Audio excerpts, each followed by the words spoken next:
சரி, பகவத்கீதை வச்சதுக்கு நாங்கள் யார் மேலே வழக்கு போடுறது? நான் ஒன்று கேட்குறேன். நான் என்ன கேட்குறேன், இந்த நாடு மதச்சார்பற்ற நாடுங்கிறீங்க, வேற்றுமையில் ஒற்றுமைங்கிறீங்க. நாங்கள் வேற்றுமையில்லா ஒற்றுமையை நோக்கி போகணுங்கிறோம். நீங்கள் வேற்றுமையில் ஒற்றுமைங்கிறீங்க, சகோதரத்துவங்கிறீங்க, சகிப்புத்தன்மைங்கிறீங்க. ஆனால் நீங்கள் சகோதரத்துவம் இல்லை, சகிப்புத்தன்மையும் இல்லை.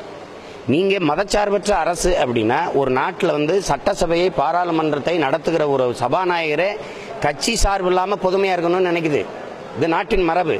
வெங்கைய நாயுடு துணை ஜனாதிபதி ஆகிறதுக்கு வந்து கட்சியிலிருந்து அனைத்து பொறுப்புலேருந்து வெளியேறிட்டாரா இல்லையா? அப்படி தானே தமிழ்நாட்டில் சபாநாயகர் தேர்வு செய்கிறாங்க. அப்போ உலக இந்த நாட்டில் இருக்கிற மரபு தானே.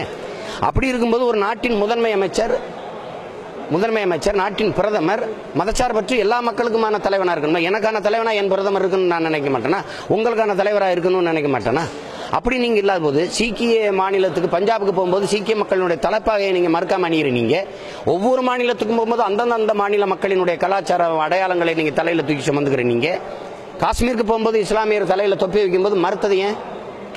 அப்போ அதுக்கு என்ன அர்த்தம்? நீங்கள் சக்கி வாசுதேவ் கூப்பிட்டதுக்கு வந்து மணிக்கணக்காக நின்று உடுக்க அடித்து மணி அடிக்கிறீங்க.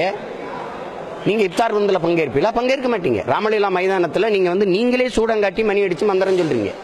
அங்கே உட்கார்ந்துருக்கிறது சிலை இல்லை, மனிதர்கள். ராமர் லட்சுமணர் வேடம் போட்டு உட்கார்ந்துருக்காங்க. அப்போ நீங்கள் சக மனிதனை துதிக்கிறீங்க, ஆராதிக்கிறீங்க. அது ஒரு மத அடையாளம், வழிபாடு. அப்போ அதை ஏற்கிற நீங்கள் வந்து ஒரு இஸ்லாமியர் தொப்பியை மறுத்த நீங்கள் ஒரு இஸ்லாமியர்னு தெரிஞ்சு அவருக்கு பக்கத்தில் எதுக்கு பகவத்கீதை வச்சிங்க? ஏன் வச்சிங்க? அவர் இந்த சாதி மத எல்லைகளை கடந்து அவர் தமிழராக இருக்கலாம், ஆனால் தமிழ் மக்களால் மட்டுமே நேசிக்கப்பட்ட ஒரு மனிதர் இல்லை. இந்திய எல்லையும் தாண்டி உலகம் முழுமைக்கும் அழுகிற மனித கூட்டத்தால் நேசிக்கப்பட்ட ஒருத்தர். அப்போ அவரை வந்து நீங்கள் பொதுமையாக வச்சுருந்துருக்கலாம். உலக பொதுமறை ஒன்று இருக்குது. இங்கே கிறிஸ்தவர், இஸ்லாமியர், இந்துன்னு அடையாளங்களை தாண்டி பொதுமறைன்னு ஒன்று திருக்குறள் இருக்குது. ஒன்று அதை வச்சுருந்தா அவர் அதிகமாக நேசித்து வாய்ச்ச ஒரு அறநூல், அதை வச்சுருந்தா விவாதம் வந்திருக்குது. அப்படி இல்லை, நீங்கள் வச்சிங்க 3 பகவத்கீதை வச்சு நீங்கள் குரானையும் பைபிளையும் வச்சுருந்தீங்கன்னா தெரியாது. நீங்கள் வம்படியா நீங்கள் வந்து அவருக்கு எவ்வளவோ அடையாளங்கள் இருக்குது. அவர் தலைக்கவசத்தோடு நடந்து வந்தது இருக்குது, எவ்வளவோ இருக்குது. அப்படி எப்படியோ ஒரு சிலையை ஏதோ பண்ணியிருக்கலாம். பிள்ளைகளோட பேசிட்டு இருக்கிற மாதிரி வச்சிருக்கலாம். பெருந்தலைவர்களா 2 குழந்தைகளோட நிற்கிற மாதிரி சிலை வச்சது இல்லையா? அப்படி வச்சிருந்துருக்கலாம். நீங்கள் எதுக்கு வீணை வாசிக்கிற மாதிரி ஒரு இதை வச்சிங்க? அவர் விஞ்ஞானியா வீணை வித்துவானான்னு தெரியாது. இப்போ எங்களுக்கு வச்சுட்டீங்க. அப்புறம் கடைசியாக பக்கத்தில் நீங்கள் வந்து பகவத்கீதையை வச்சு விட்டீங்க. எத்தனை வண்ணம் இருக்கு அடிக்கிறதுக்கு? ஏன் காவியில் வண்ணம் அடிச்சிங்க? அப்போ அது அதிகார திமிரில் நீங்கள் முழுக்க உங்கள் மத உணர்வை வெளிப்படுத்துறீங்க. அதனால தான் இது பிரச்சனைக்குரியதாக வருது. இப்போ அவர் வந்து இந்த பிரச்சனை நீடிக்கக்கூடாதுன்னு நினச்சி தான் சலீம் வந்து உங்களுக்கு குரானையும் பகவத்கீதையும் பைபிளையும் சேர்த்து வச்சுட்டாரு. இப்போ அதில் என்ன குற்றம் இருக்குது? அப்போ மதச்சார்பற்ற நாட்டில் நீங்கள் அந்த மதச்சார்பின்மை கடைபிடிக்காதனால இப்போ உங்கள் மேலே நாங்கள் என்ன நடவடிக்கை எடுக்கிறது?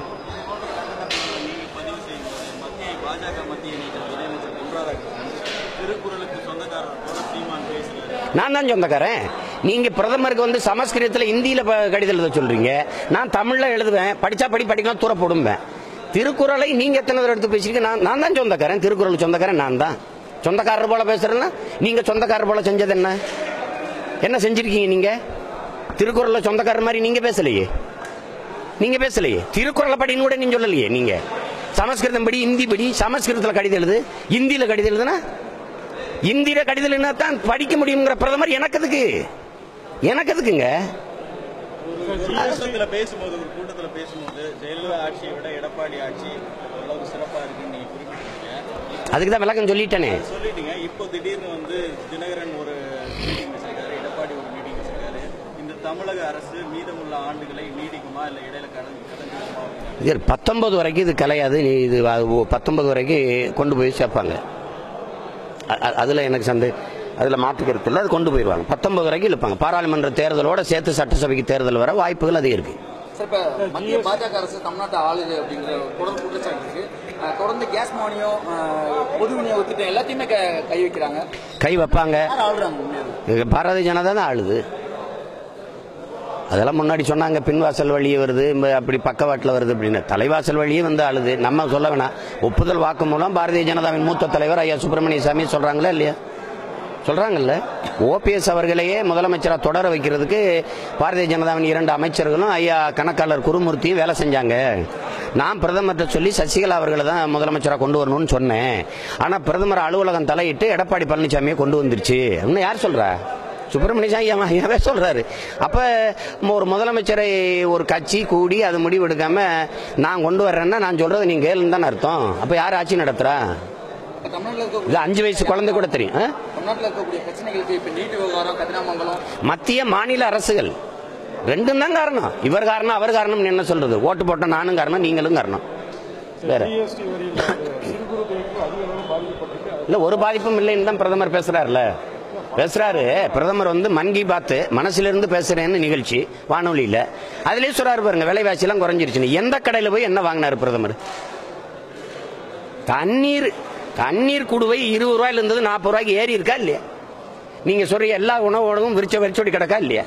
40,000 நடந்த வியாபாரம் 20,000 குறைஞ்சிருக்கா இல்லையா? அப்புறம் விலைவாசி எல்லாம் குறைஞ்சு போச்சுன்னா தீர்வே கிடைக்காதுன்னா ஒரே தீர்வு தான், நம்ம எல்லாம் செத்துடுறது.